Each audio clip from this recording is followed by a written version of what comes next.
I'm live. Now you're live. Should you put this on here or anything? Something went wrong. Oh, you don't say. You gotta get to the right broadcast. Yeah, I know.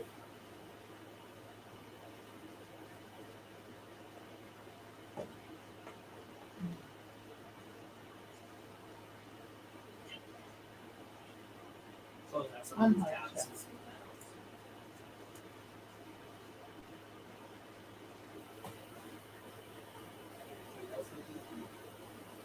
Holy shit.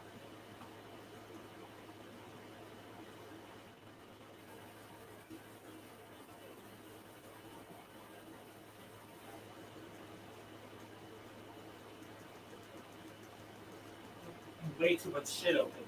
Oh, I'm going right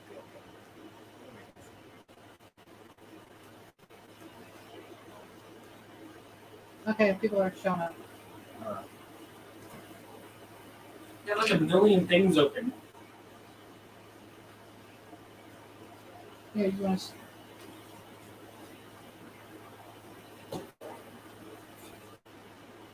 What time you sending the link to him? Oh yeah, I got another link. Forgot about that. Or you just text them. I still have to get the link to text it.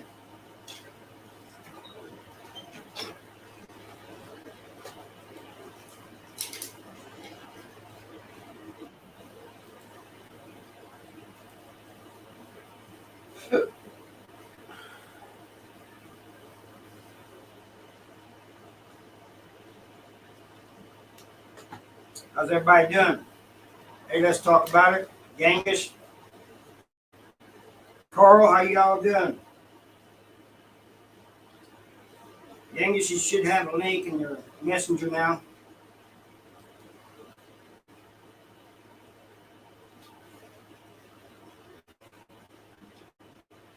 Right.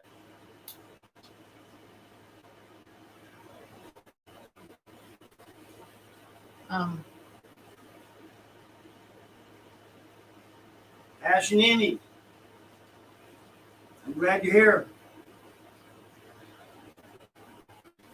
We have a game on here, man. How you doing good, Carl? Hope everybody else is doing good.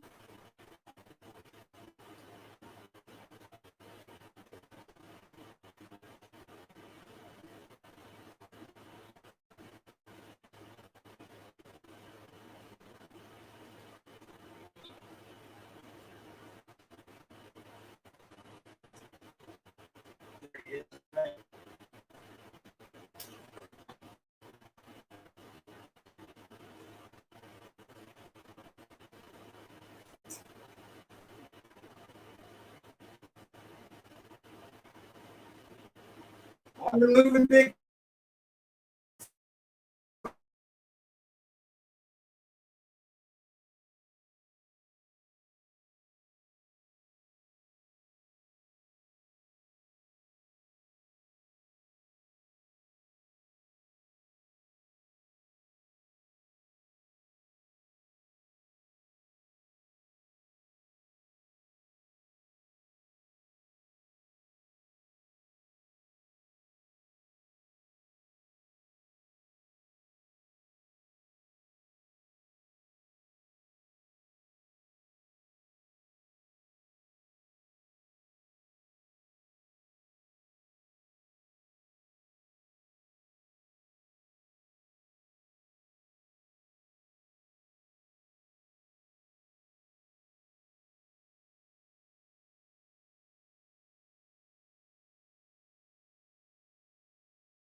now. There, it works.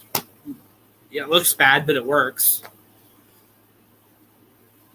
Well, you can go ahead and do that until I get my computer up, and then I can add this in on the thing. And then you can remove it here. Yeah. It's actually smoother on the Chromebook. Honey? Way smoother. Well, I don't understand why his Chromebook is having so many issues. It only has 1 bar of service.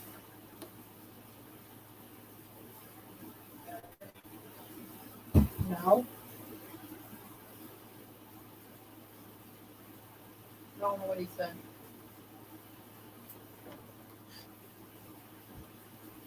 He may not have done me. We were wrong. We're just gonna use the Chromebook. Is that mom's computer is being way too damn slow. All right. Got the webcam on there? Yep. See. Everything should be ready to go on that one. All right, they ready now? All right. So it's live now, right? He didn't push live. Well, this is in broadcast because it never ended. Yeah, it's still on there. We've been talking this whole damn time, and it's been live. That's why I was telling you not to. How's everybody doing? Maury, Jamie, OG Killer. Let's talk about it. You could have let me know I was. Can you send him a link? My computer's still not on.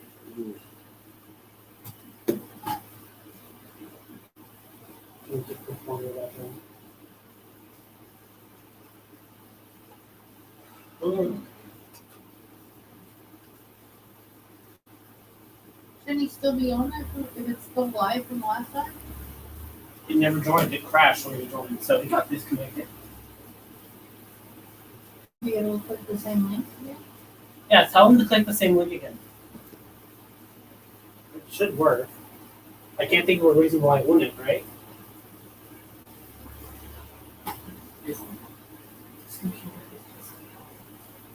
Oh, trust me, it does communicate. All right.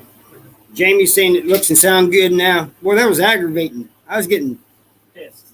mad. Actually, they probably didn't hear you for most of the night because it wasn't happening. I told gangers to click the link again, so we'll see what happens. You're going to have all control over it right now. I mean, I've done it before, you know. Ethan, can you bring my coffee? I think it's in there on the table. Sorry about all that, though, guys. My computer crashed. Our computer crashed. Everything crashed, not just the computer. The whole damn thing crashed. Well, my phone's having problems, too. Let me see. You joined and I'm still waiting for it to finish. The dog ate the laptop, Maury? Yeah, it wouldn't surprise me. With our dog, I wouldn't be surprised if that's too. He said he's backstage. All right. How do I? Do you see him in there? No, I don't. do more tests and shit. Wash your mouth. What's your language, Ethan? I don't see him on here. Okay, maybe try sending. Click him right there. Right here? Uh-huh. Copy that. Click copy. Now go to your messages.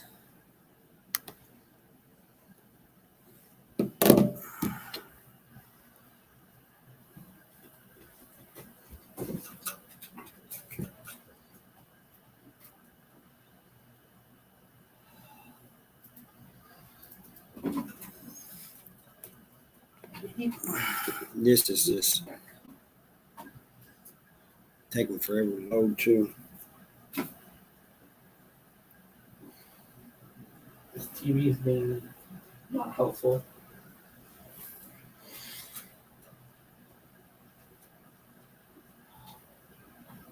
But it's gonna send him. Oh, that's the reason why I can't see. It's supposed to be a little smaller.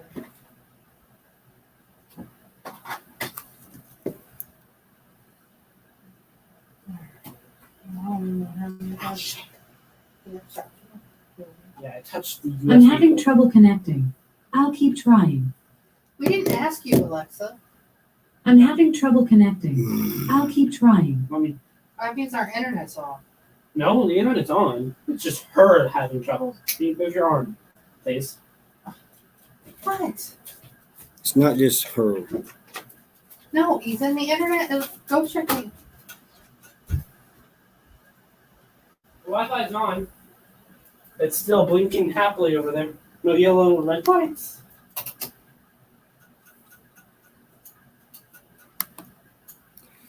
Mari, thank you.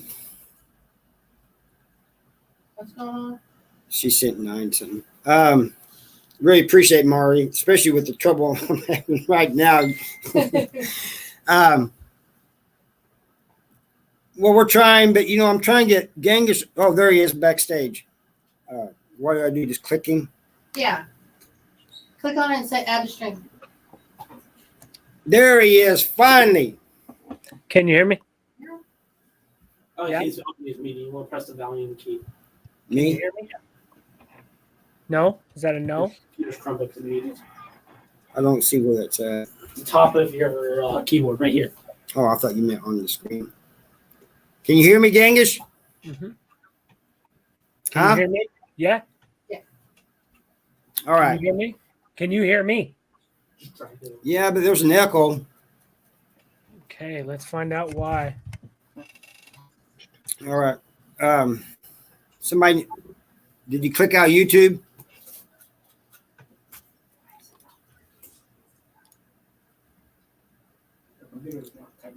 See the taskbar? Can you hear me? Yeah, I can hear you, but it's like I said, it's an echo. Open two. I clicked on it. Can you hear Bigfoot. me? Can you hear me better now? Yeah, I can hear you better now. Hey guys, this is Genghis. This guy's own channel. A lot of you guys know him, and I watched one of his videos. He had a hell of a story on there, and I would like for him to tell his story on here. So, you want to go ahead and start talking, Genghis? Okay. Any particular you want me to just go? Just tell a story? Or any particular part or just talk? Just start talking if you want. But I'm still getting an echo. I don't know if it's me or you or. Let me see what I can find here. Microphone, yeah, it's on. That's right. Salute to Genghis, man. Hey, you guys need to go check him out if you haven't checked him out yet, man. He's part of our little group of YouTubers, and he's got good content. Anything exciting? Yeah, this man right here, right next to me on the screen. In my opinion. But other than that, it's been warm and muggy today. All right, you still there, Genghis? I am. And I'm still am I still echoing? Am I still echoing? Yeah, still kind of echoing a little bit. Frank's Positive Vibes. What's up, bud? Is there something wrong with your speaker? I don't. Yeah, are you sure you're not echoing? Because this is a really high-end microphone, and I got a green light here that says it's working real good. I don't know. I don't have anything else. Do I have anything on? I don't think so. YouTube's off completely. Does anybody in the chat hear an echo? Do I Hey, sound- anybody? Oh, they saying they ain't hearing the echo. Yeah, They don't hear an echo from anybody. I think it might be you, brother. Do you have YouTube open running your channel as well? No, I only got StreamYard open. We shut everything down, I thought. No, they say they don't have an echo.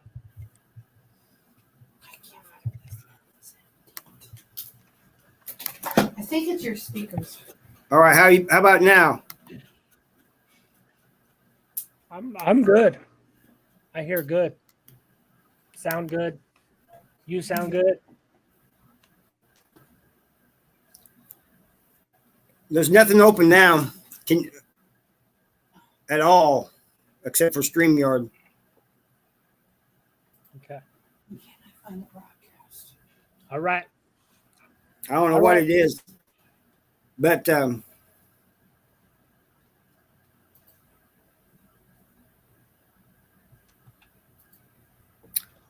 everybody in the chat's hearing us both good, so we'll just go ahead and talk.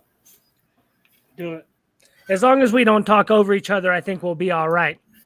Right. Yeah, just go ahead and tell your story.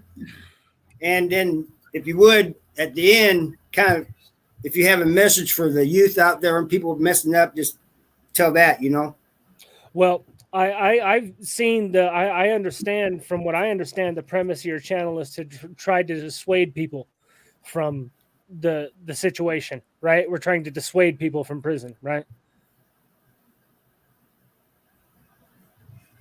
Yes. I Okay, didn't well, know. okay, absolutely, Harvey, I got you, baby, don't trip.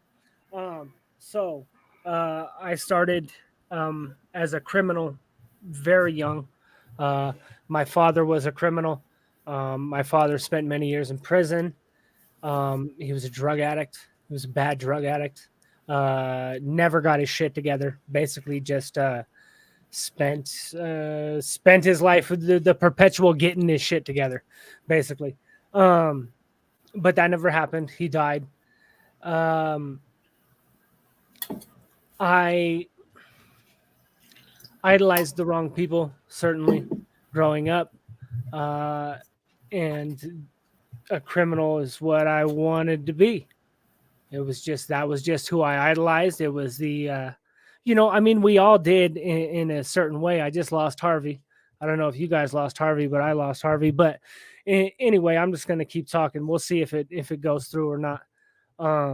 So, you idolize criminals, gangbangers, da da da da da, and eventually you're gonna go figure that out. You're gonna figure out how to be one, right?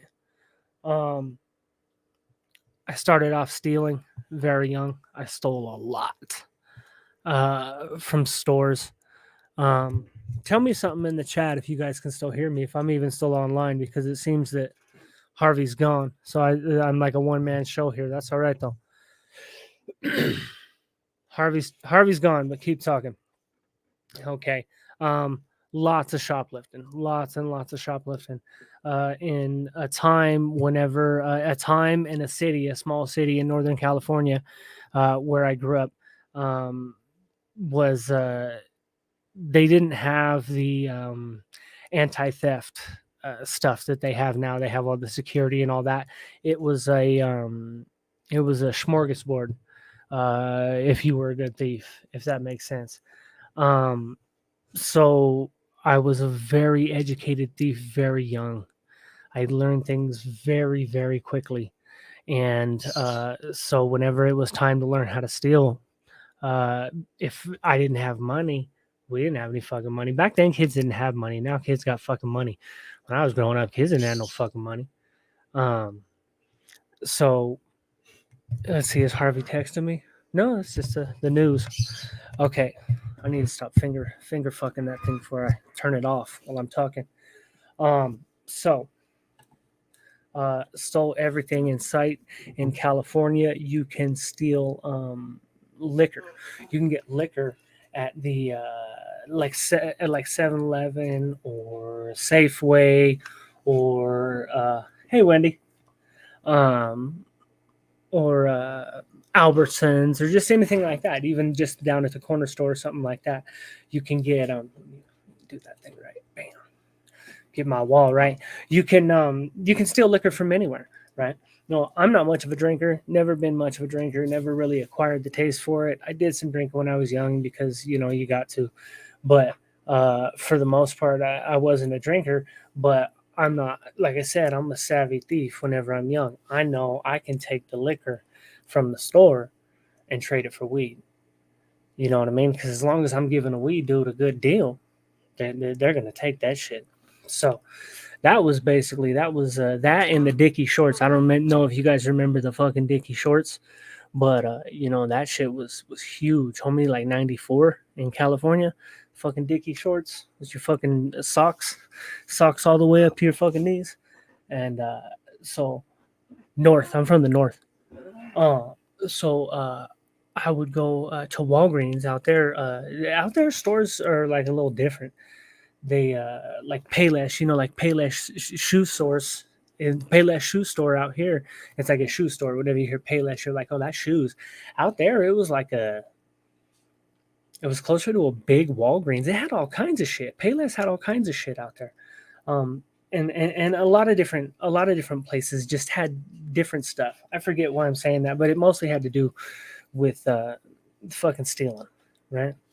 But so this is how I started whenever I was a kid, just basically hustling, stealing the shit that I wanted, stealing the clothes that I wanted, shit like that, you know. Um, that obviously leads to juvenile hall and everything else.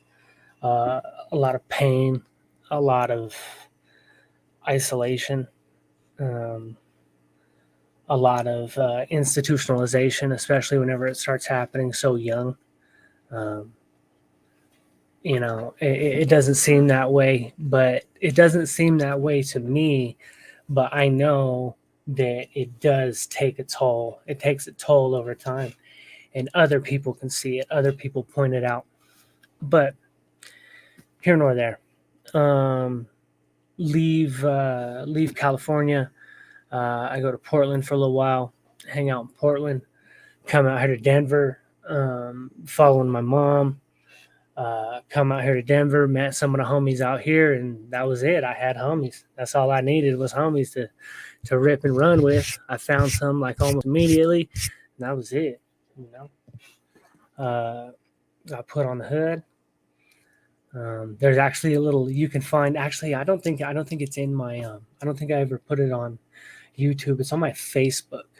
I made a Facebook, what are they called? Facebook Reels.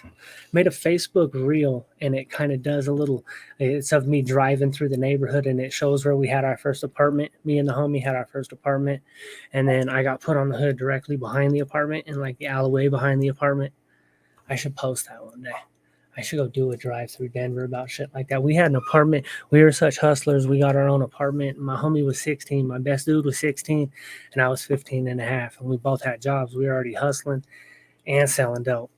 And we got our own apartment at 16 years old. It was dope. Bought shoes at Payless. They weren't leather and my feet were sweaty.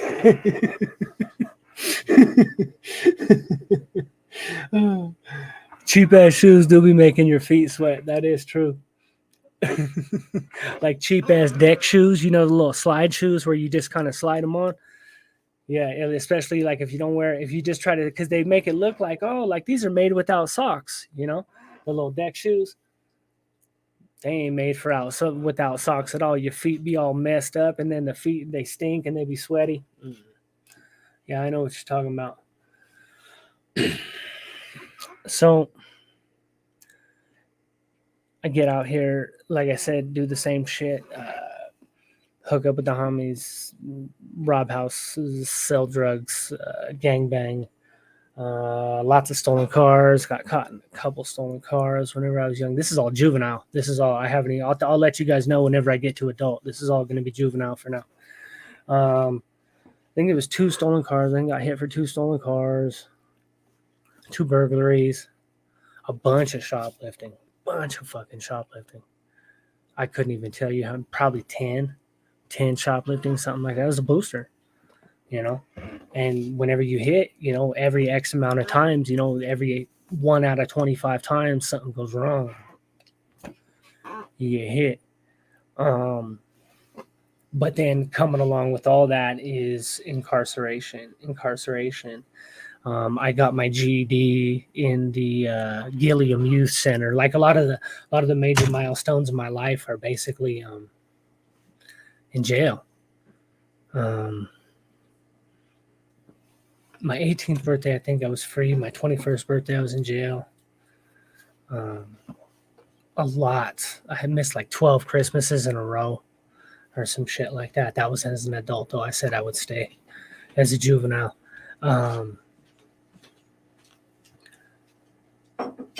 Montview, I ended up in, I had got my GED in the Gilliam whenever I was 16, but even before that, I was in Montview like twice, which is for one county out here, juvenile hall, 3-4 months each time. And then I ended up getting into a group home, a set of group homes, actually. It was like they put me in this long-term shit because they were kind of trying to teach me, they were trying to treat me as like an incorrigible child almost. So, oh yeah, I forgot about that. That's a story I've never even fucking told, dude. I've never even told. Okay, I punched this fool. So me and this dude got into it. We were like 12, maybe 13, something like that. Maybe I was 14. Okay. So I'm new in town. This is in this little podunk fucking town in the middle of nowhere. It's called Cobb, California. It's in Lake County, California. This fucking dude, he comes to the back of the bus. I went back there and sat down. This dude shows up. He's talking about, that's my seat. And I was like, what? He's like, you got to move because that's my seat. And I was like, homie, I ain't moving shit. And this fool sat down on my leg. And I kind of popped him. Like he sat down on my leg like he was going to bulldog me. And I bop, like that. I just kind of hit him in the face. And he went over and he sat down on the other side of the school bus. And that fool was like, that fool hits like a bitch or something like that. I forget exactly what he said, but he said something like that. I told him, what's up, homie? And I got up and I drilled him. And I drilled him perfectly right in the fucking eye, dude. And like my whole fist went into his fucking eye. And this fool's eye swelled up. It was like a perfect punch. And I was just a kid. It wasn't like I was like Superman punch or nothing like that. It was like it fit perfect. I got my whole, like the exact amount of knuckle that you wanted directly in his fucking eye socket just on accident. And his shit just went like that. By the time the bus driver got to the back of the bus, by the time she heard and got to the back of the bus, it was a huge, huge situation. They expelled me because this is a small town. Like I said, they weren't used to this shit. They were not happy with me.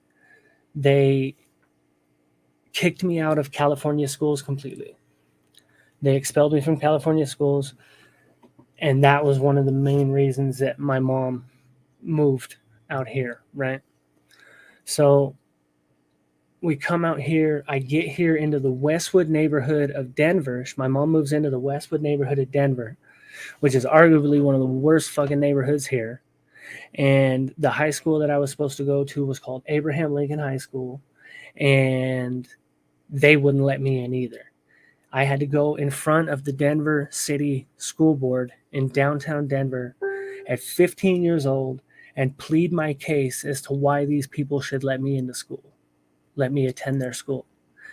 And they told me the number one priority is the safety of our students, and we don't feel safe with you in our schools. So Denver refused. They upheld the same suspension, the same expulsion from California, from all of California schools.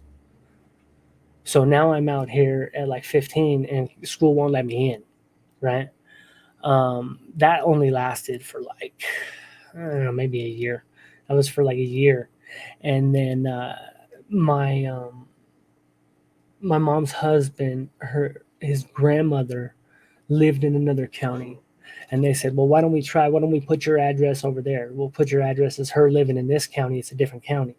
And maybe they won't, not the same, you know. So, what up, Harvey? Hey, man, I can hear you good now. Cool. A little physical with the internet router. All right. Oh, hey, Carl, thank you, man. Appreciate that. That's awesome. We had to bang the router around a little bit.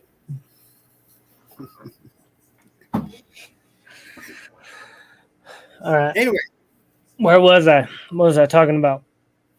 Through schools. I just got expelled. I got expelled. Colorado upheld the expulsion. They say, yep, California's expulsion was righteous. You can't go to school here. After like a year, I end up getting into Jefferson County schools. They let me in. They say, okay, fine, you could go to our school. They let me in. I test in. I got to go test because I've been out of school since like 7th grade now. I go test in. I test into 10th grade.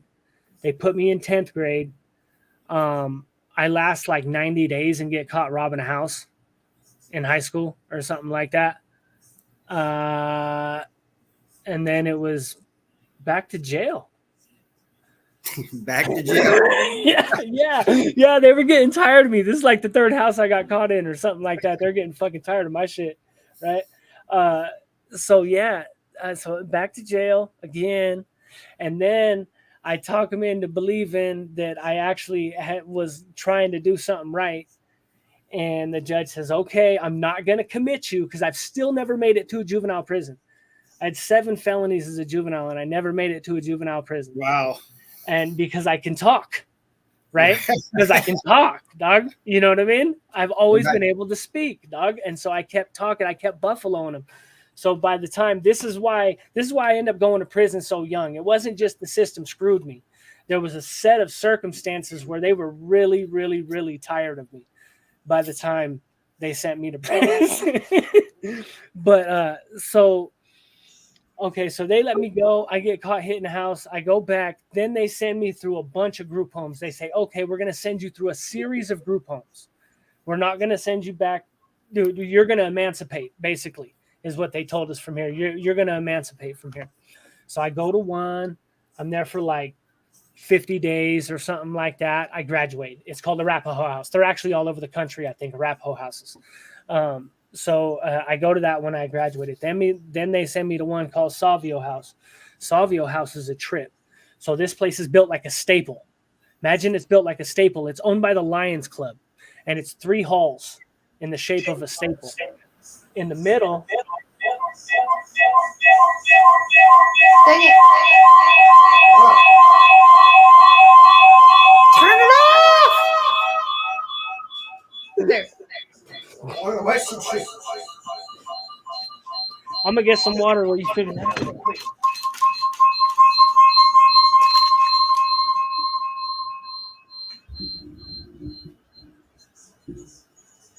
All right.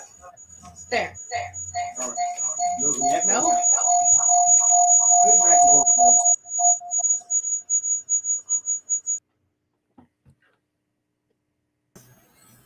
There.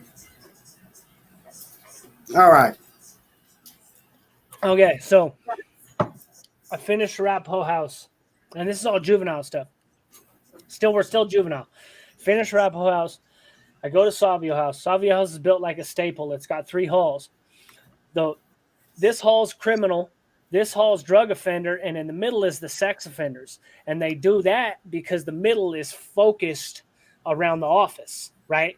So they can keep an eye on the sex offenders. They want to be able to keep an eye on the sex offenders. Right.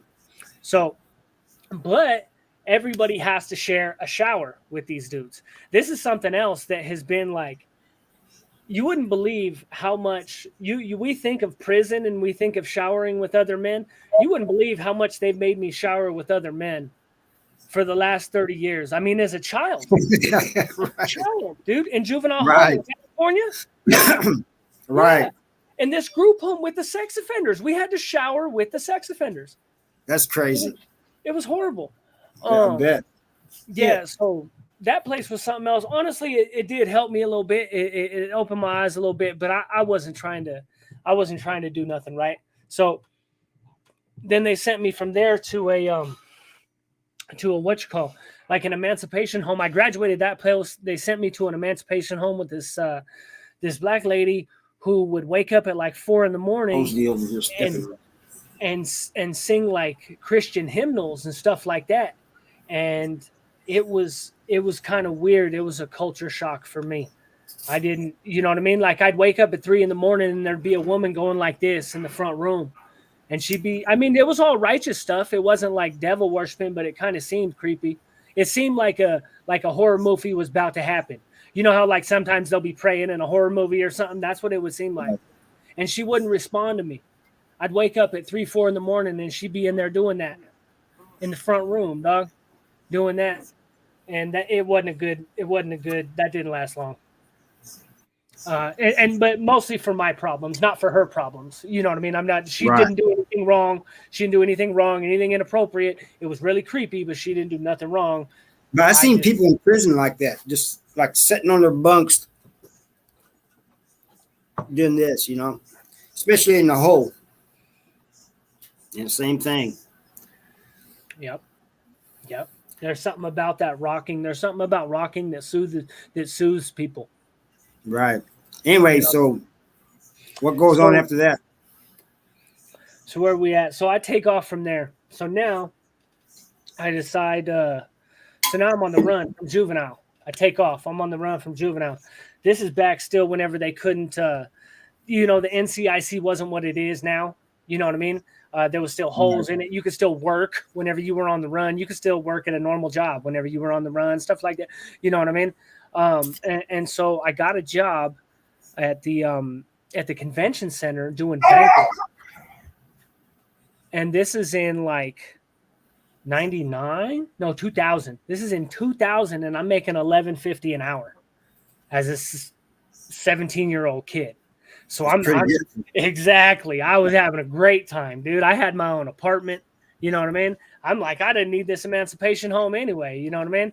I'm paying like $400 a month for a 1-bedroom apartment. You know what I mean? Living the dream, dog. Hired and shit all the time. Okay, so here's where it gets fast.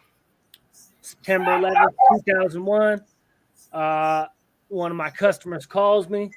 She said, "Hey, I need a bag." I said, "Cool." She said, "You turn on the TV yet?" I said, "Nah." Turn on the TV. Planes flying into the towers. I watched the second one hit. Now, in my mind, I'm so stupid. This is how stupid I am. I'm thinking, this is the time to get busy right now, because this is my criminal mindset. The extortion is in my mind, right? This is when you go hard right now. When the country's shocked, this is when you go hard, right? So, like 2 days later, one of the big homies shows up at my apartment, and he's not supposed to be out of jail. I know it for a fact that he's not supposed to be out of jail. I don't know how he got out, but he's not a rat. That's like, it's one of those. He's 100%. He didn't tell. Somehow or another, this dude is out of prison, and I don't know how.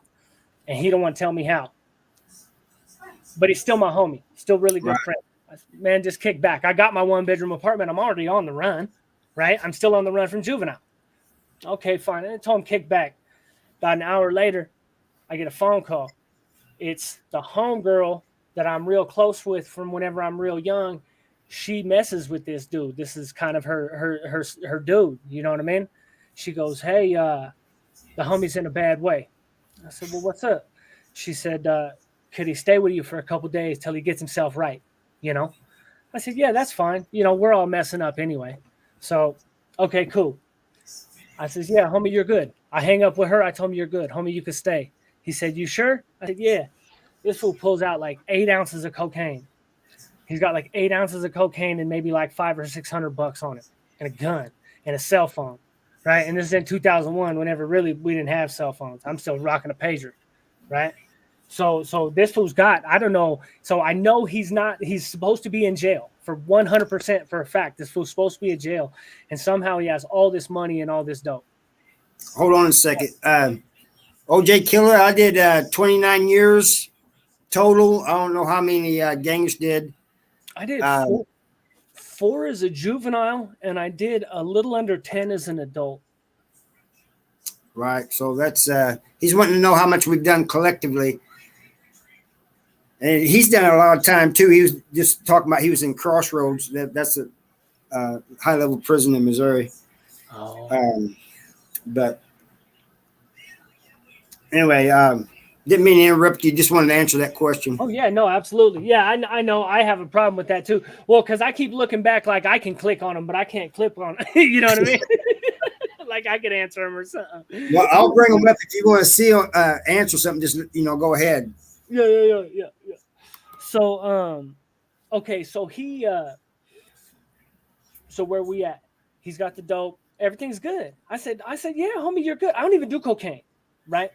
I'm a speed dude anyway, but whatever. This at least tells me homie could take care of himself. I'm not just taking care of me. You know what I mean? We're good. And if we need something, he's got me covered. Cool. So like 2 days later, one of the homies shows up and he says, "Hey, homie, let's go to a party." We said, we're going to go to a party because we kind of been cooped up in the house for a couple days. I said, yeah, cool.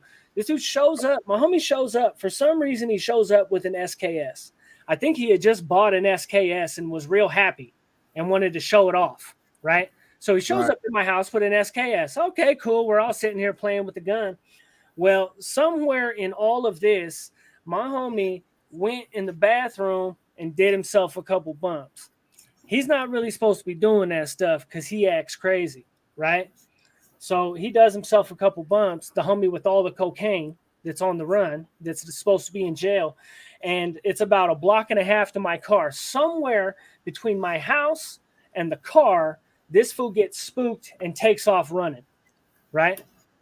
So now we're driving around the hood looking for this dude.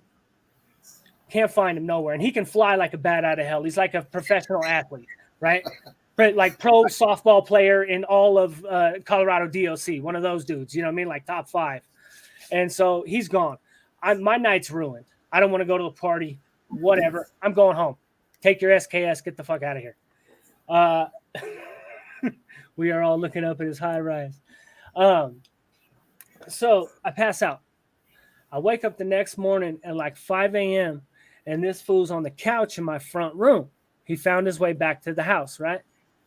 But he's got his head in his hands. I said, "What's up, dog?" And he looks up at me and he said, "I lost it, homie." I said, "You lost what?"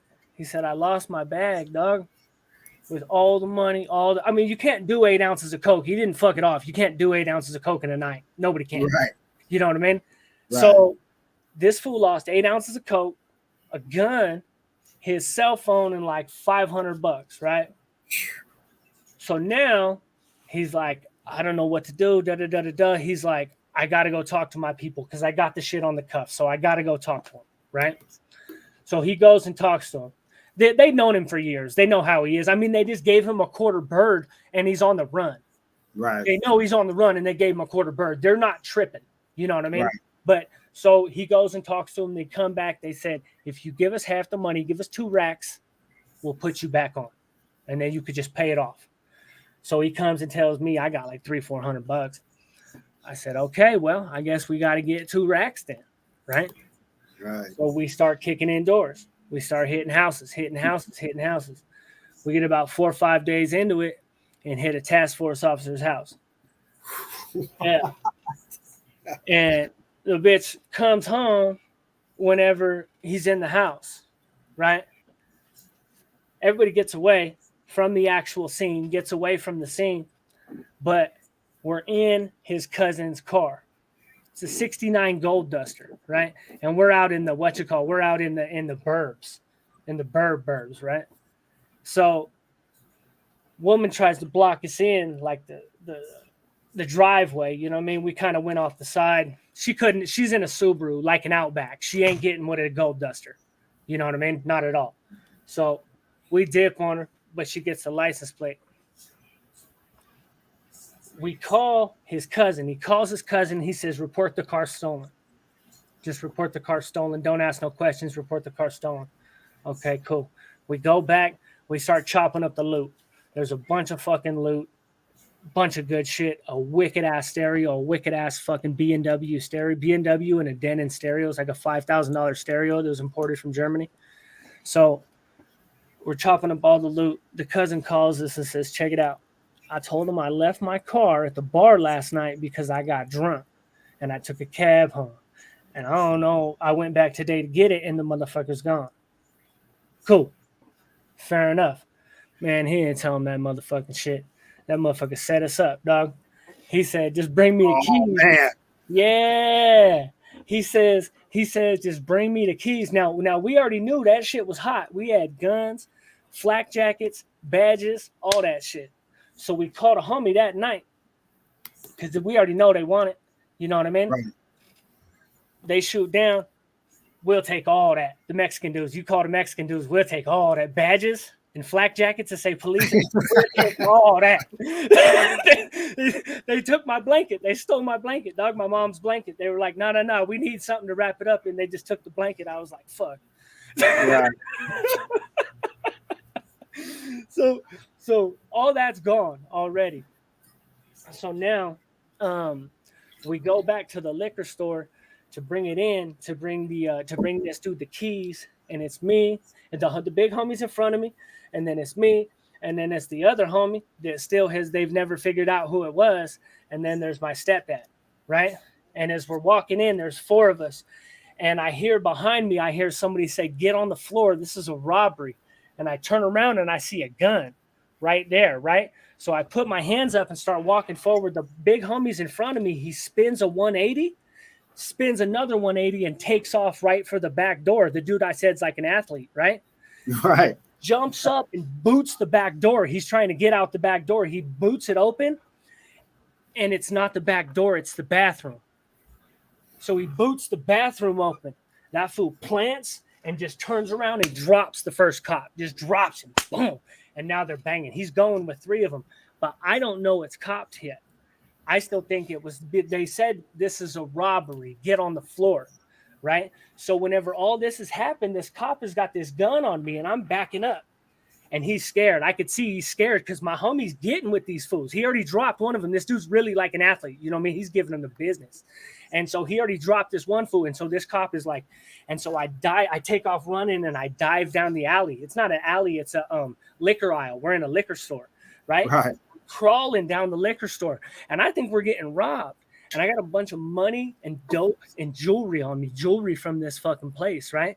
So they're screaming, "Where's the big dude?" But you got to remember that one dude, he was keeping eyes on me, the other homie, and my stepdad. And that's what allowed him. He couldn't keep hands on, and I was gone, dog. Fuck that. Hey, so I'm army crawling down this fucking down the thing, dog, down the aisle, homie, and I'm taking all this money and dope out, and I'm shoving it in between the boxes. And I can hear him, "Where's the big dude? Where's the big dude?" So I put my hands up, man. I was like, I'm sorry. You know what I mean? I'm good. And that fool pulled the badge out on me. I was like, fuck. He's like, "We got him." He's like, "That's the dude." Now, here's where it gets funny, right?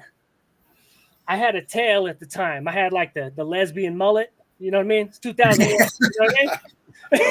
The tail and the curly tail in the back. You know what I mean? So, right. So, so the other homie that was there that still has yet to be named, he had a tail too. And then my other homie had a buzz cut. The big homie had a buzz cut, right? So they got me up against the thing. They're like, "Yeah, this is the dude." And I got my little tail and shit hanging out. They said, "Yeah, that's the dude." Da, da, da, da, da.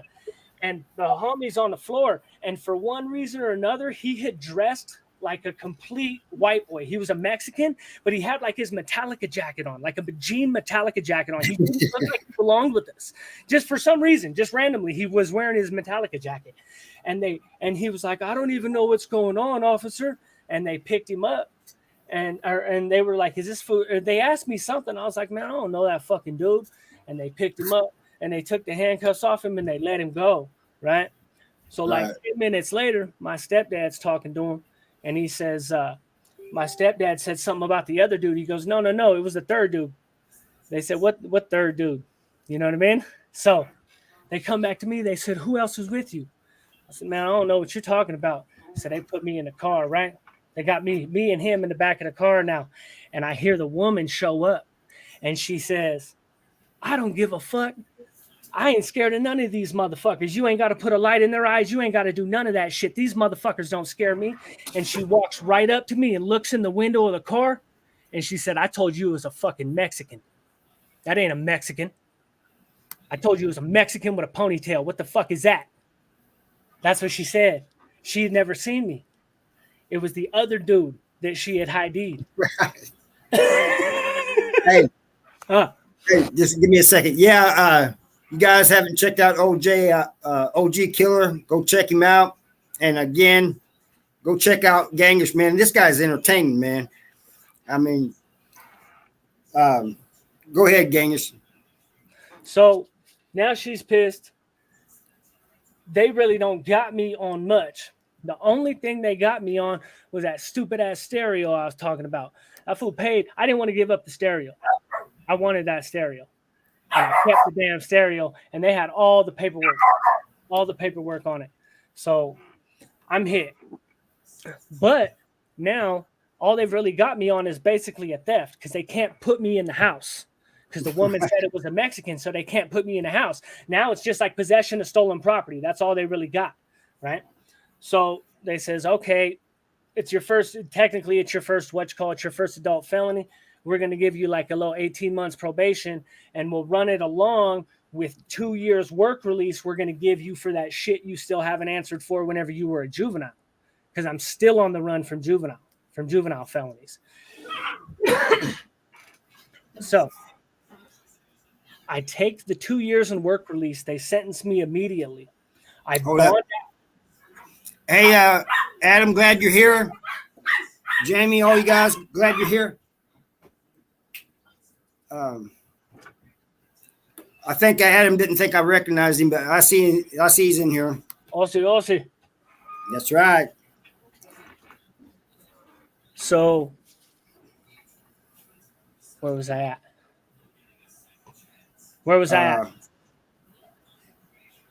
Shoot, you I just caught that case. right. I just caught that case. They offered me. So I bonded out. I immediately bond out. They They give me 2 years work release, and I'm being held on the new case as an adult. I bond out on that one and bond out in the work release. Take off. That's what I'm talking about. Whenever they catch me again, now they've got me on an escape, plus this string of crimes that had happened over like the last 5 years that I really hadn't answered for. I had failed to answer for any of them and kept stacking more and more crimes on top of each other. And then the escape was the icing on the cake. And then it was time to go to big boy prison. Right. But you've seen a lot before. See, you are entertained because, see, I had a quiet life until I went to prison. You had an exciting life, you know. Well, you got in trouble, but it's still exciting life, you know. And so I love hearing. I do. I mean, I know you probably don't like recounting it and stuff, but some of that stuff is like Jamie just said. You have us laughing, you know. Yeah. So what do? I get 3 years. They give me 3 years, right? They give me 3 years. They tell me go to boot camp, right? But by this time, I've got like 9 or 10 months in on a 3-year sentence, and it's like, why? You know what I mean? Like I'm getting ready to just get out as soon as I go in. That's what I figure in my head. I tell myself, I'm just going to go do like 6 months and I'll be in a halfway house or something stupid. Why am I going to go through this boot camp? Well, right. I didn't count on the fact that I'm fucking stupid. You know what I mean? And I go in there, I catch an assault almost immediately, like within 30 days. My dumbass, I jump right into the mix. Somebody shows up with a bunch of tobacco, and I don't smoke tobacco. So I says, well, I can make a bunch of money. I'm going to corner the market on that shit. You know what I mean? Right. With my fresh ass number, I still got ink. You can still smear the ink. I swear to God, dog. And that's how I am. Fucking stupid, dog. All these old convicts, you know what I mean? And I'm out here fucking hustling. They're like, okay, motherfucker. I still got like the factory creases in my shirts and shit. So, so they tell me, so I buy a package. What a homie tells me, this is where I messed up. Okay, here's the lesson to be learned in this story. Listen, for one thing, the homie tells me, take an orange peel and put it in there, and it'll keep the stuff fresh. You know what I mean? I don't even smoke tobacco. I don't like it. You know what I mean? He's like, put a piece of apple or an orange peel or something like that. So after like 2 or 3 days, I'm like, I opened it up to see, let's see what was going on. I was about to sell somebody something. I was like, man, this shit's getting kind of dry. It's like, well, fuck it. I'm in the bathroom, because you open it up like in the little stall or whatever. So I go out into the sink and I get a couple drops of water and I just kind of put it on the plastic. You know what I mean? I said, well, that'll do it. That's moisture, right? Same thing. Not the same thing at all. So I get this shit wet, leave it sit for fucking 3 or 4 days for it to mildew till everybody fucking runs out of tobacco. And here's my dumb ass running around, you know what I mean? And selling it to everybody, dog. Right. So long story short, I think part of the thing that saved me was that I was huge. For one thing, I was huge. And I was an athlete whenever I was a kid. You know what I mean? So I was a big boy. And I was in a weird situation because I was a white kid from a Mexican gang and nobody really knew what to do with me because I just got there. You know what I mean? And I jumped right in the mix and nobody really knew who had fucking rights to do what to me or, you know what I mean? Or anything like that. Right. It was kind of a weird, and it's at a camp.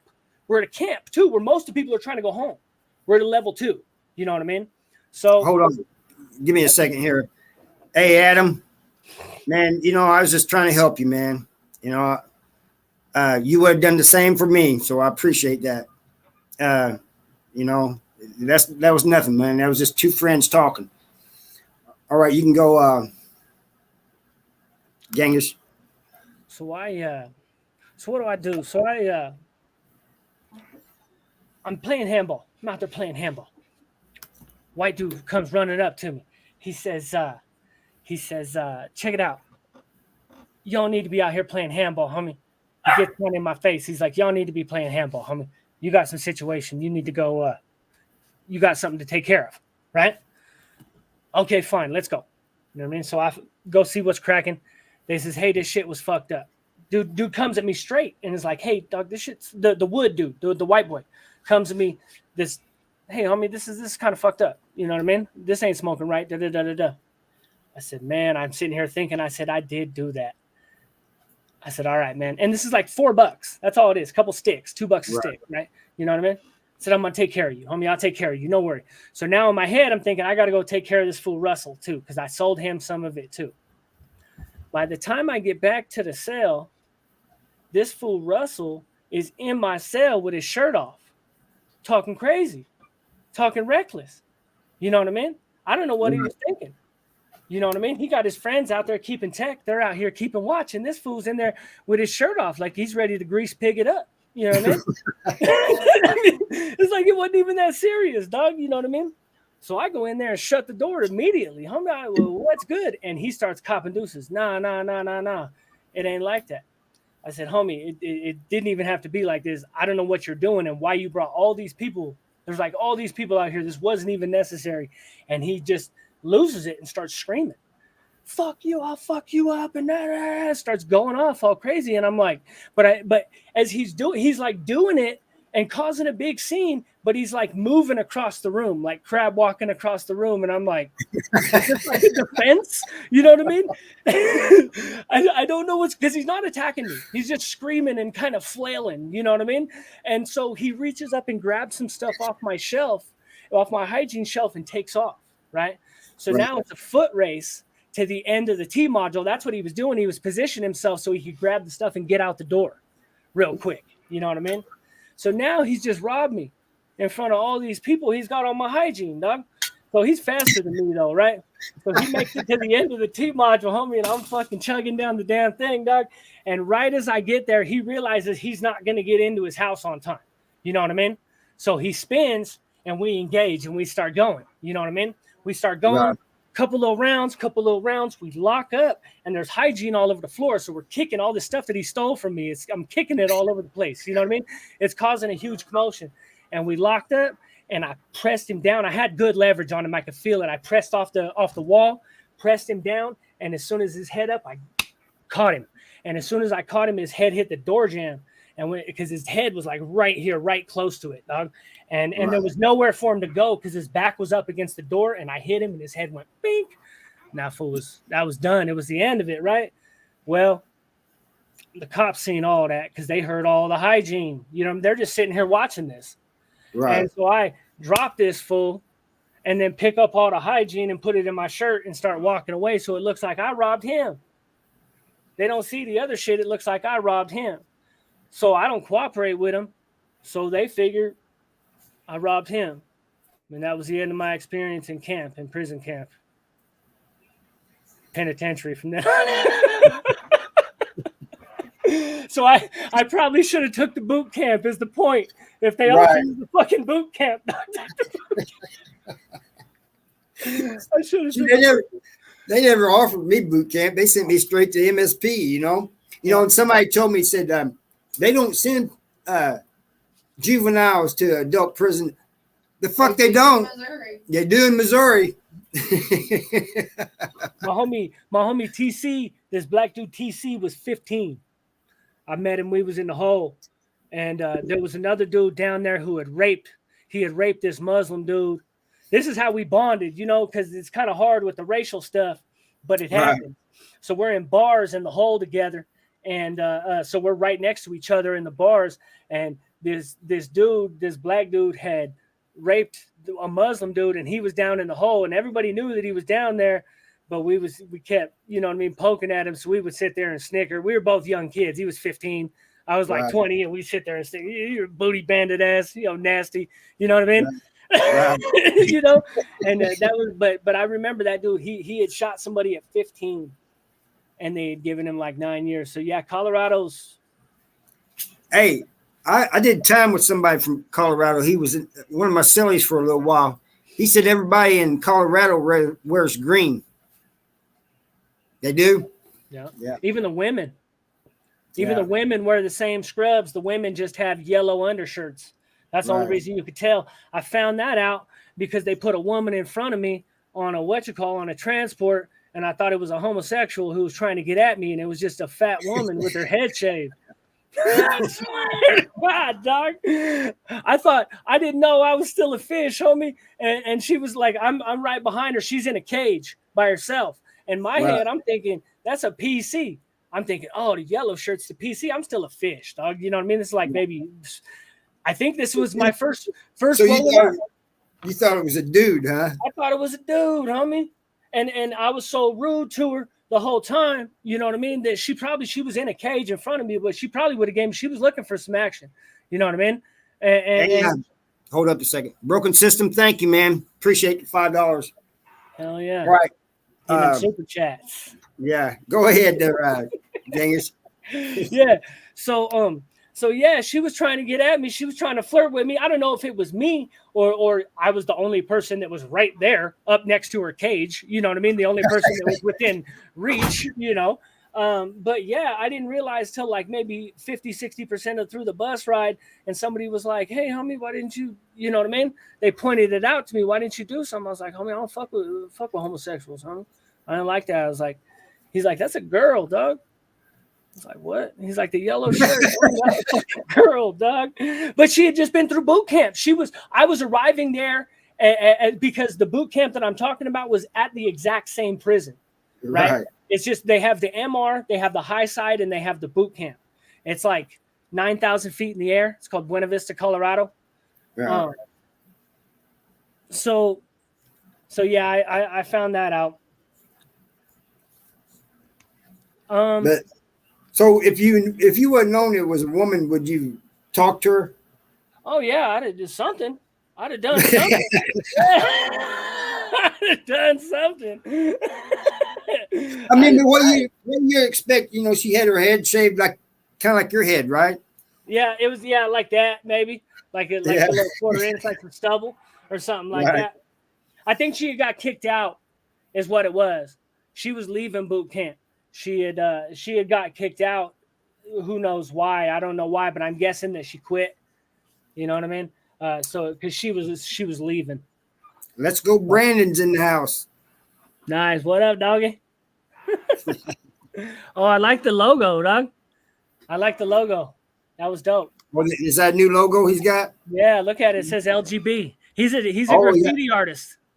Oh wow, that's cool. So he probably did that himself. That's dope. Yeah, that's dope. So get to prison. Well, now I'm in the high side of prison, right? So high side of prison, I'm in a unit called Lower North in Buena Vista. The atmosphere in general is like 80% gangbangers. It's almost all gangbangers under 25. Wow. But it's a closed facility. They do this on purpose. This is where they were sending all the youngsters on purpose. And I think it was kind of on, I think it was by design to teach people respect, because it's the fightingest prison in Colorado is what it is. Yeah. It's not the deadliest prison in Colorado, but it's the fightingest prison hands down in Colorado. But they did that in Missouri one time. They took Boonville used to be a bunch of juveniles, and they real young people, and they took them, a bunch of them out there that was causing problems, took them, put them in MSP, And them guys ain't about fighting. They just started sticking them, you know. And they was being airlifted out and sent back, you know, some of them killed. And then they sent them all back like, you know, oh, we just thought they was going to teach them a lesson. We didn't know they was going to do this, you know. Them old heads ain't going to fight. Yeah. You know? Yeah. Yeah. I think that's why they kept that one like that, because that was the prison where you would go if you were a young gangbanger and you had Right. a chunk of a sentence or any of it. Just if you're a young gangbanger, they would send you there, I believe, in hopes that you would just act right. Right. You know what I mean? And it'd teach you some fucking respect because you're going to lose. You know what I mean? Right. I got I was in there for 13 months. I spent 8 of the months in solitary confinement in the hole. I got 3 class 1 assaults in the 5.5, 6 months I was in population. And I managed to get hit for making hooch too. So, I mean, it was just we were doing the fucking most. We got AC Ruction in the house. What up? So I'm about 45 days into the level 4 here, Buena Vista. Word comes down once again. An old acquaintance that I knew, a black fella that I knew from a county that was so unpolitical we could be friends. Many years ago, we were in a county together that was just a podunk middle of nowhere, Colorado County, where there was no politics, and we became friends, right? So he sees me years later in prison, and he happens to hear some black business that says that these blood fools are going to come get me, right? And not these blood fools, is one dude. One dude was going to come get me, right?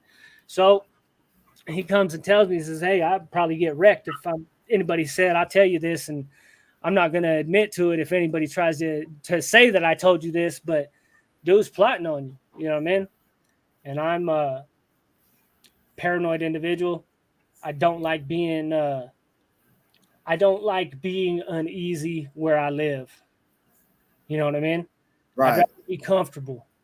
Right. I could just attack you and be comfortable. Then I just go to the hole and be comfortable. And then eventually you guys will learn not to make me uncomfortable. You know what I mean? And I believe what the homie said. The homie wasn't trying to wreck me. You know what I mean? The black dude that I'm talking about that gave me the information. And the reason I know that is because whenever I took off on his food, drilled him, and I stumbled him. I didn't knock him down, but I stumbled him like 5 or 6 steps. He didn't fight back. The cops came in and wrapped me up. Yeah.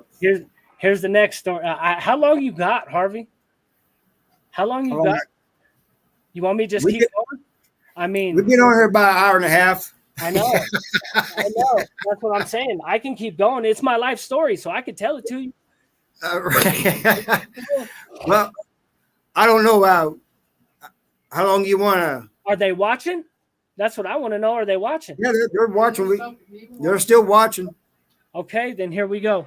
So all right. That's all that matters. You know what I mean? If it's a dead, you know what I mean? If it's dead, let it go. If it's not, let's keep going. Okay. So so I drill this fool, right? Stumble him, good, but I don't knock him down. The cops come in, break it up, and they take me to the hole.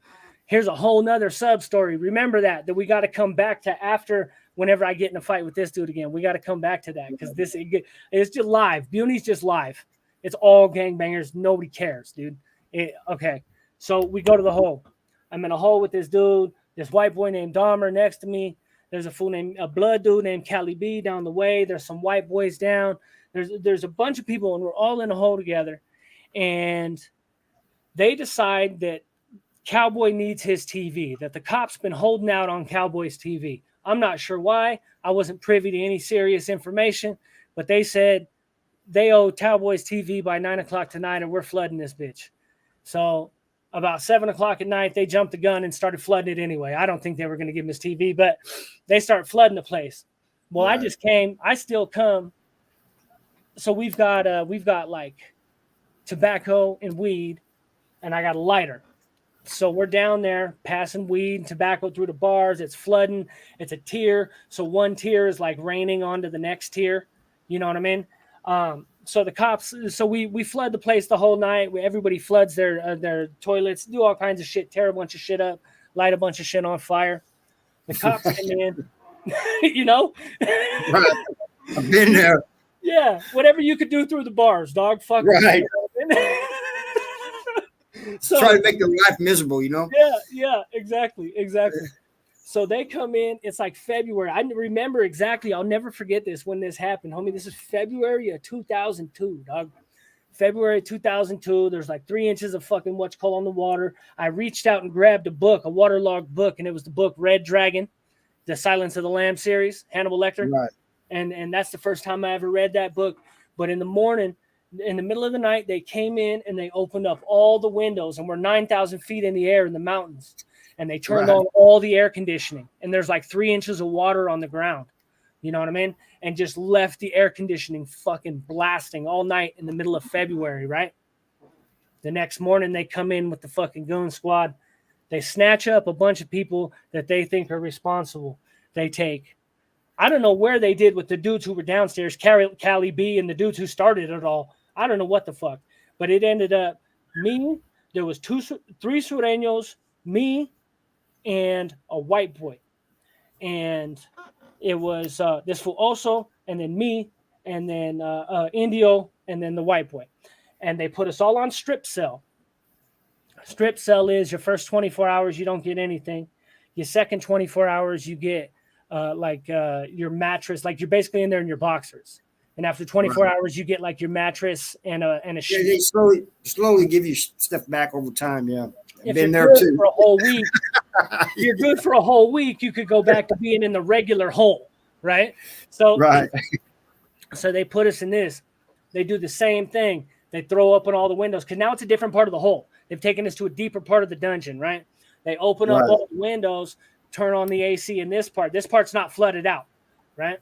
So they're leaving us there all night. The homie yells out, he says, "Hey, homie, if you run the hot water, it runs down into your toilet. And if you put your feet down over the toilet and then put your boxers over your feet, it'll keep the hot." Because, I mean, it's super cold. We're in there like freezing to death. You know what I mean? They're doing it on purpose. They're absolutely doing it on purpose. Right. Oh, yeah. So everybody kind of goes to sleep that night, pass out. The next morning, that dude also, the one in the very first cell, had passed out so hard because he was just exhausted or whatever. He had his boxers wrapped around his feet. So he didn't have no boxers on. So whenever the woman came by for breakfast, she pushed the cart in and that fool jumped up with his weenie in the air and she starts screaming, right? So this is like the first day we're just barely getting to sleep. And this woman, she's screaming, "Put your clothes on." It's like, "Oh, I'm sorry," you know? So he puts his clothes on. They give him his little breakfast. That just happens, right? We get our food. We're on management loaf, so we're not even eating it. That night, Indio tells us some stories about a white calf, Native American stories about a white calf. And I still remember it because he was really good at telling stories. He had a super mullet, like the super Indian mullet. You know what I mean? Right. Yeah. It was weight like down to his ass. You know, one of the, like the Joe Dirt down to his ass, dog. He was a super native, homie. Serious. And but he would tell these stories. He was really good at telling stories, telling native stories and stuff, you know, that he had grew up with. And he tells us this story about this white buffalo. I remember that white calf that first night. And then, so the next morning they get up. And early in the morning, the way that they do is they dissuade you from shaving. They don't want you to shave because the razors cost them money. So they do super shitty razors. But they make you wake up at like 4. Yeah, in the hole. Ones like this, about that long. Yeah. So they make you wake up at like 4:30 in the morning, and then you have to stay till like 8 o'clock. You got to stay awake till like 8 o'clock to give him your razor back after breakfast, right? Right. So you got to stay awake for hours if you want to shave. Well, we're waiting for breakfast. I'm sitting there and I hear her coming and she gives also her food. She comes and she gives me her food and then she gives Indio his food and then she gets next door and she just starts screaming at the top of her fucking lungs, right? Well, this dude Buzzard from Westside Chico, this is another Sureño Barrio, he had offed himself. He had gotten up and gotten a razor blade and killed himself early that morning and been bleeding out for hours, and they're bleeding out for hours. And we were supposed to be on the highest security in the prison, right? We're on strip cell. This is as high security as it gets. We're the worst of the worst at that particular time, is the way they're looking at it. How did this fool have hours to bleed out? You know what I mean? And Right.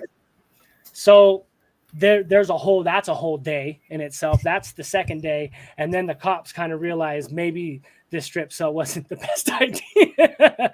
And within like 4 days, our strip cell was done. You know what I mean? After that. But that dude Buzzard had less than a year left and killed himself. He was in his 20s, like early 20s. And his dad showed up to the prison, and he was so pissed that they were talking about it in the hole. You know what I mean? The people, the guards were talking about how much of a scene his dad had caused in the front of the prison. You know? Hey, Let's Go Brandon says, tell the Mary Kay Hustley. No. It's too fresh, dog. That's not out of the statute of limitations, my homie. I caught a ticket. I'll tell you this. I can't. I'm a fucking hustler. I'm a habitual hustler. And in 2017, I slipped up and caught a little ticket, a little slap on the wrist ticket for doing something I shouldn't have been doing. But yeah, no, that's 2017 is still within the statute of limitations. So no, we cannot talk about that, my friend.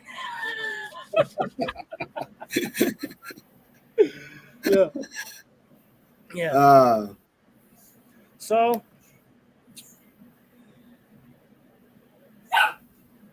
let's see. Where were you at? You want to keep going? I keep going. It's criminal shit for a while. What do you want? Yeah, if they're still listening, because I mean, if they're still listening, it means I'm doing something right. So we can keep going for a little while longer if you want. Okay, yeah, if they're listening, let's make it 2 hours. Yeah. Okay. All right. We got 30 more minutes then. So, let's see. I'm in that prison. We causing ruckus literally the entire fucking time, dude.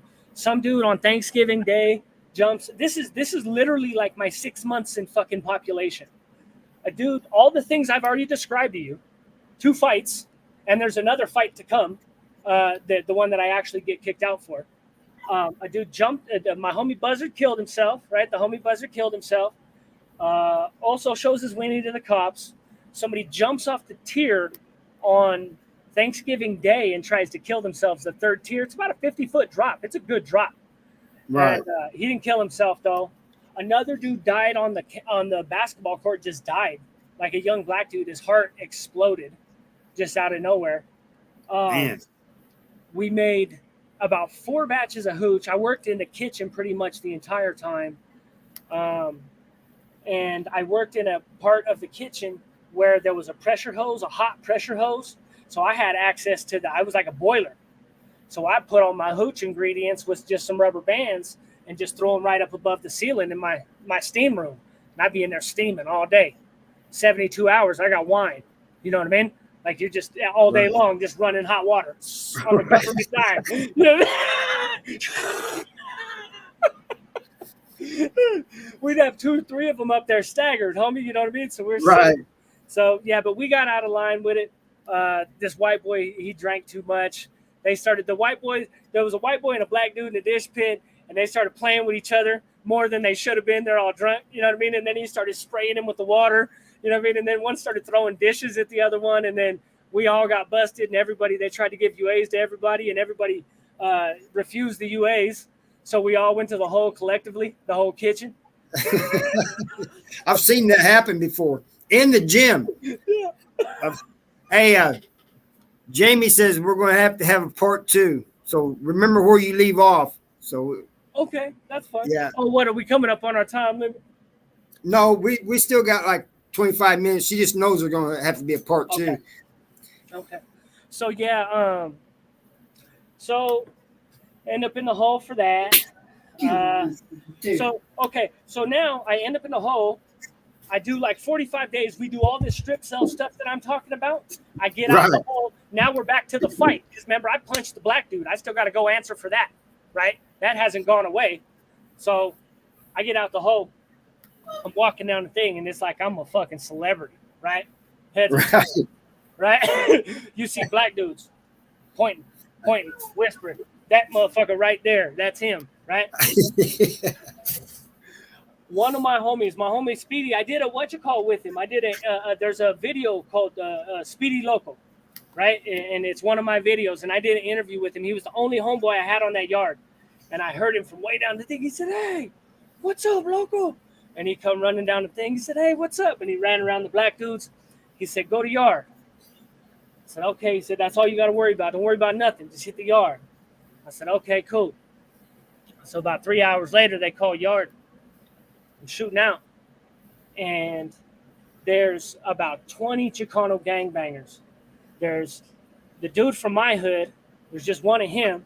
There's like 4 GKIs. There's like 4 Northsiders. There's some cheeky 30s. There's some Chicano bloods, believe it or not. And the dude I punched was a black blood. That's how weird the politics were. They were still really racialized. This is 20 years ago, 22 years ago. You know what I mean? So they, and there's like 20 Chicano gangbangers from all over Denver, from all over the place out there ready to back me up. I don't even know most of these dudes. I know like 3 or 4 of them from juvenile, but that's the thing. It's the relationships I made because I've been a crook for so long. I've been a good dude since I was 13. You know what I mean? So everything that I had done for all that time, it gave me some clout. You know what I mean? I had a little bit of backup whenever I got there, even though I was some stupid white boy from a fucking Mexican gang, some fat white boy from a Mexican gang, right? So about 10 black bloods shows up. And they looked a little surprised. I think they looked a little surprised that there was some Mexican bloods on my side of the little pile, right? And he goes, "Hey, man, let me talk to you." And this is how I know they were plotting on me. He said, "Hey, man, you didn't have to do it." Or I said, "Well, you knew what time it was. You know what I mean?" I said, "Are we good or what?" He said, "Man, I was just trying to check your heart." He was like, "You didn't even have to do all that." He's like, "We ain't good, homie. We still got to fight, homie. You done punched me in my face in front of all my shit and everything else. You know what I mean? In front of everybody." And he could clearly win in a fight. It's one of those. I didn't choose to go take off on the dude because I thought I could whoop him in the cell. Let's be honest. You know what I mean?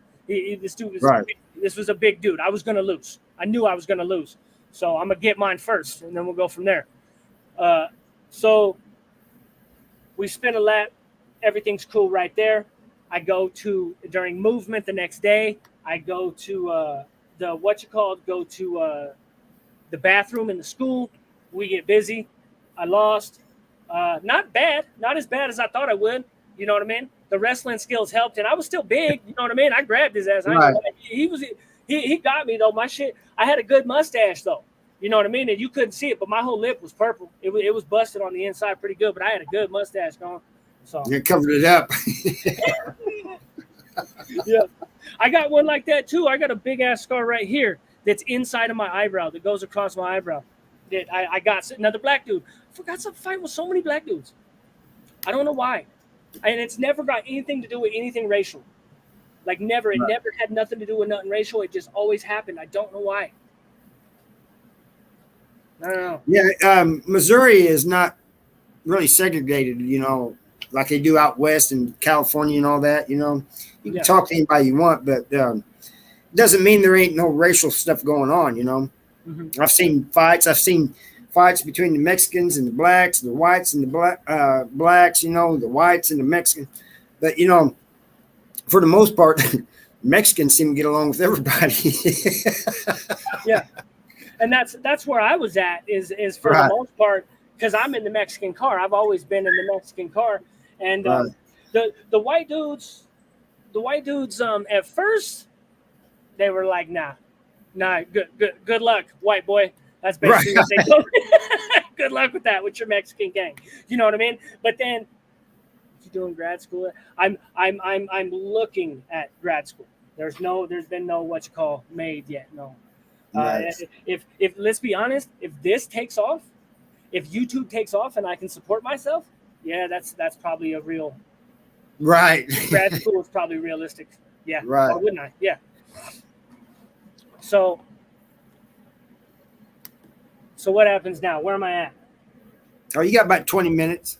Where am I at in my story? So I just fought this dude. Oh, I fought this dude. I lost. yeah. You said you purple lip and all that, you know, and you came out. After that, it was cool, man. Right. It was Yeah. fun. I got in a couple more fights, basically just skirmishes. You know what I mean? I You won one. just getting along with most people is what you're saying. Oh yeah. In the Mexican car, generally, you know what I mean. You get along with everybody. I mean, they whenever this shit hits the fan, the Mexicans gonna come together and they're gonna get mean on you real quick, right? But for the most part, they're just trying. They try to exist, or they try to beef with each other. It's a lot of the North and the South beefing with each other. You know what I mean? That was a lot of the arguments out here. But hey, hold up a minute. Hey, Adam, don't worry about those trolls. a weak pussy. Hey, man, the people who say that are the ones who are weak. Yeah, he's beefing. He's funking on you, Aussie. Yeah. Don't let him get to you, man. They call me all kinds of stuff. They call me Dungeons and Dragons, dog. They said I was a nerd. Some fool called me 1080 Jake today.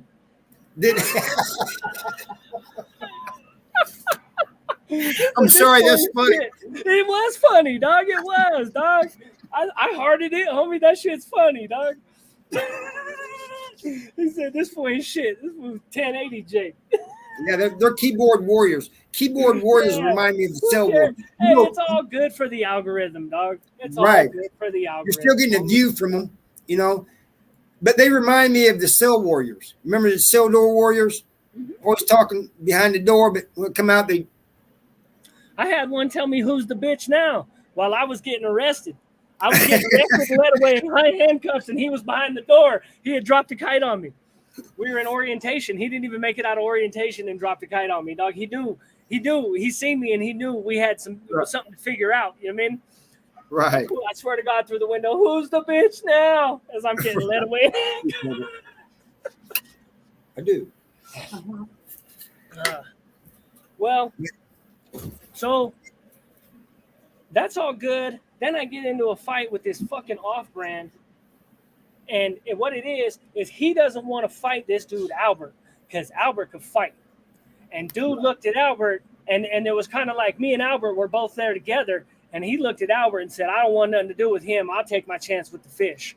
So he called me a punk just randomly out of nowhere. It's like, fuck that dude. He's a punk anyway. You know what I mean? So now he knows I have to. He's forcing the issue because he really doesn't want to fight Albert. I had nothing to do with this, right?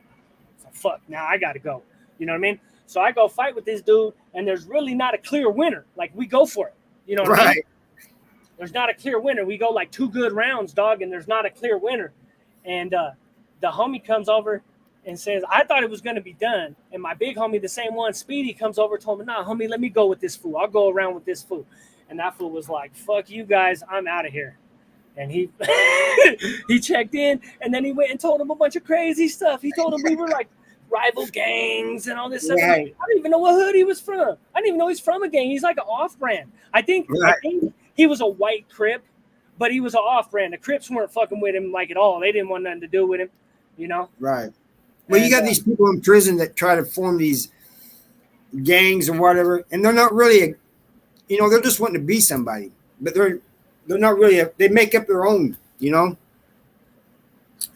Well, that's how prison gangs get started. I mean, yeah, somebody makes, it's just a matter of whether or not they fail. Not all of them, you know what I mean? Not all of them are successful. There's been plenty, you know what I mean? Throughout time that have been. I was part of one. The one I was from is defunct, homie. They made the cardinal sin that everybody does. They start putting on people that they shouldn't. You know what I mean? And it's the death sentence. It's the death sentence for any gang, any prison gang, any organization, criminal organization is expansion in the wrong directions. and we fell apart to it too. And whenever these fools got busted in 2013, I got busted with my homeboy Blizz on some completely other stuff. We were off on our own crime spree, and a bunch of my homies got hit and got federally indicted, and a bunch of them fools all rolled on each other. They all rolled on each other. There was like 2 or 3 of them that didn't, but like Right. 3 They out of 15, 3 out of 15 didn't tell on each other. And I said, whoop, you motherfuckers ain't telling on me. What it is. What it is. Hey, hold up. Hey, Adam, he was in here.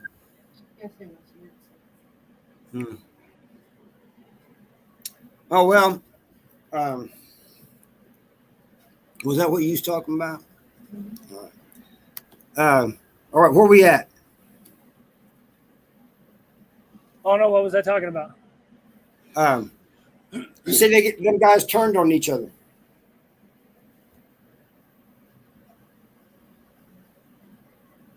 You remember you said they was not all of them turned on one another, but some of them did. Yeah, the dudes, my homies, really, because honestly, I went up there to see what they were doing. Whenever because I was always kind of doing my own thing. I've been selling dope and committing crime a long time before I ever involved myself with a prison gang. So I didn't really need them to commit crime, right? Whenever I got out, I had my own thing going, and I went to go see him. Yeah, of course I know Blizz. That's who I'm talking about. That's who I was hanging out with. Me and that fool were living together. And I went to go see these fools and go hang out with them. And they're like, oh, who's this? Or they're like, oh, this is the homie such and such and such and such and such and such. And I'm like, I don't know none of yous. And I've been around a long time. I joined a long time. I joined a decade ago. And I don't know none of you motherfuckers. And I said, yeah, I'm going to go ahead and pass. You know what I mean? P Blizzard. What the fuck? This was stupid. You're dumb. I thought you were done, Brandon.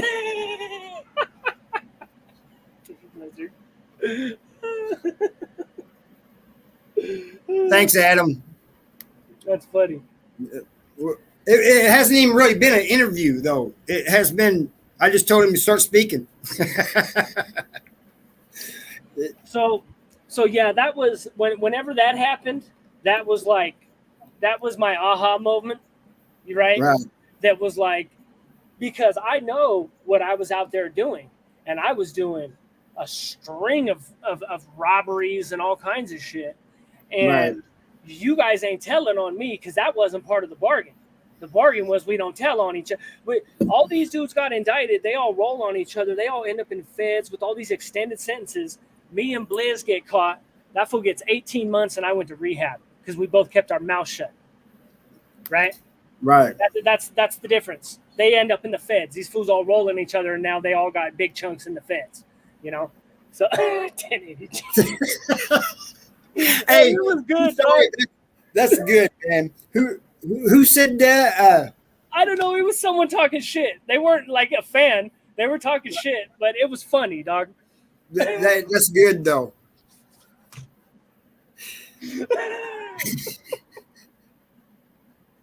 It'd be funny if 1090 Jake did see that, you know. Yeah. That's funny. But yeah, that was whenever I stepped back from the whole situation and said, I'm retired. You know what I mean? Right. I'm right. That's good. Yeah, you're not going to tell on me. That wasn't part of the bargain. That's never been part of the bargain. You know what I mean? Well, you know, it's never part of the bargain, but it happens, you know. And that's why I tell people, man, you know, you don't want to go to commit a crime with a bunch of people and then get locked up because they're going to all point the finger at you. Even if you didn't do anything, but right along, half the time they're going to point the finger at you. You know?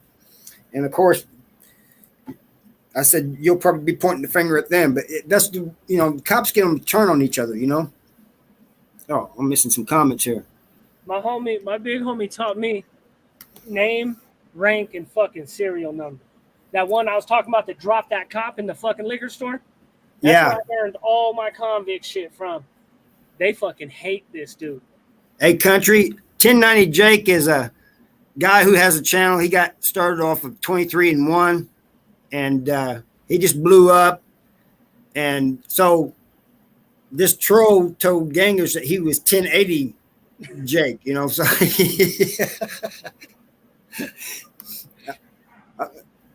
it's always weird to me when somebody's never heard of 1090 Jake, but you know, He's got a big channel.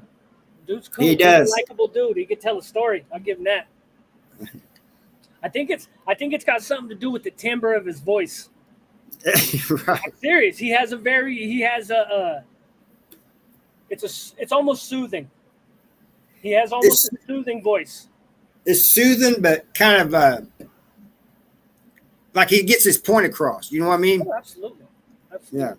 Absolutely. So, okay, let's see. So I go from there. They're over it, right? After the after I get in a fight with this dude. Oh, that's what it was. The dude Justin, the white dude, he was in for the halfway house. And whenever he got in that fight, he went and told him something. He went and told, and they were like, "You're in for the halfway house. Why don't you just tell us everything?" You know what I mean? So he told him all these wild stories about us being rival gangbangers and da-da-da. And it had nothing to do with any of that. Like, his hood was from Colorado Springs. Mine's from Denver. Our hoods have nothing to do with each other in any way, shape, or form. So they're done with me. They ad seg me. That's my first round to go to the box. I spent about 18 months in the box in Sterling's ad seg in Unit 7. There's not a lot to talk about there. It's the box. Not much happens. Right. Not a lot of memories. It sucks. Really dry. Smelled horrible. The air would come through. Sterling, Colorado is next to a bunch of pig farms, so it stinks like pig shit all the time. And No love to- Is that Meister? yeah, some A rats. I think. I didn't know you could even pull those up. There's all kinds of crazy emojis. So I'm in there for a while, about 18 months, a little under 18 months maybe. They let me out into Population Sterling. This is another penitentiary, right back into a penitentiary. Right. And actually Sterling is level 1, 2, 3, 4, and 5, and different parts of it are, you know what I mean, spread out. But this is like the 4-yard. They let me from the 5 into the 4-yard. So now I'm back in the closed facility with all the fucking lifers with like 8 months left or something stupid like that. You know what I mean? Where I shouldn't even be, but I've just come out of the box. They put me in the kitchen and I proceed to fucking just steal anything I could get my fucking hands on. They gave me a job lumping trash cans full of slop because it's a facility. It's like 2,500 people. So, right. And they all get served out of the same kitchen. So you would get these big ass trash cans full of slop. And it was my job to wheel them all out the back on a cart and lump them all day. You know what I mean? So I'm hitting the weights like I'm supposed to be, and I'm lumping these trash cans all day. I'm getting big. You know what I mean? I'm there for maybe 10 months doing that, getting real strong. I got caught stealing a bunch of fucking food. I got caught stealing a bunch of mozzarella cheese, like a 5-pound block of mozzarella cheese, dog. Right? So they fucking fired me. They give me a write-up. Do your ass in the hole. That's good money, dog. You know what I mean? That's a 5-pound block. That's good money in the joint, homie. That's poker money for 3-4 days, homie. You be driving, you know? So, right. So they catch me stealing some cheese. They kick me out the kitchen. They say, "Nah, you ain't got a job no more." So I go back. I'm chilling for like 5 or 6 days. They call me back to the kitchen. They couldn't find another person who was willing to do my job, who could do my job, because the trash cans were so fucking heavy. I had gotten used to it over time. You know what I mean? Right. Lumping the trash cans. They were having to put 2 people to lump these 250-pound trash cans all day. So they said, fuck it, just let him back in the kitchen. Because nobody wants that job. Because you're dumping slop and then it slops back on you, right? You know what I mean? It's going to spill back on you, and you're getting Right. old nasty food and juices and fucking meat juice. And so nobody wants to. You know what I mean? Right. Nobody wants that job. It's hard to get anybody to do it anyway, and then they've got to be strong as fuck to lift the trash can, right? So they All right, gave me Gary. Go You ahead. want to do a part 2? We wrap this one up and do a part 2. If the chat wants to, yeah, I'm gonna Yeah, get. you guys want part 2 of this? I do personally. Huh? When? Yeah, and when? Don't say an hour from now either. That cheese is expensive. Jamie says, "Yeah, part 2." I'm gonna let everybody vote and grab some water real quick. All right. Yeah, I'll do it. Part 2. All right. Everybody saying part 2. Right. Next week. Sounds good. Sounds good.